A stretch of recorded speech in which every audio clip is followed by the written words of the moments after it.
যৌগিক অনুপাত। সেটা কি? যখন আমরা এমন দুটো অনুপাত নেব যার ফার্স্টের দুটো টার্মকে মাল্টিপ্লাই করে আমাদের একটা টার্ম আসবে এবং সেকেন্ডের টার্মটাকে মাল্টিপ্লাই করলে আরেকটা টার্ম আসবে একটা অনুপাতের, তখন সেটা হচ্ছে আমাদের যৌগিক অনুপাত। অ্যাজ এক্সাম্পল A:B আর C:D, এদের যৌগিক অনুপাত হচ্ছে AC:BD। AC আর BD নিয়ে BD, দ্যাট ইজ AC:BD। মজার বিষয় হচ্ছে মাধ্যমিক 2019-এ এখান থেকেই একটা ইম্পর্টেন্ট প্রশ্ন এসেছিল, সেটা হচ্ছে সত্য মিথ্যা লেখো। স্টেটমেন্ট ছিল AB:C², BC:A² এবং CA:B² এর যৌগিক অনুপাত 1:1। তাহলে চলো আমরা একটু লিখে দেখি। তাহলে ওপরে হবে AB × BC × CA আর নিচে হবে A² B² C²। ওপরেও হবে সেম, তাহলে A² B² C² আর নিচেও হবে A² B² C²।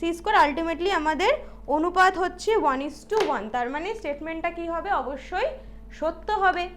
সামনেই মাধ্যমিক 2025, যদি এইরকম আরো ইম্পর্টেন্ট সাজেশনস নিতে হয় তাহলে অবশ্যই আমাদের মিনস একাডেমিকে সাবস্ক্রাইব করো।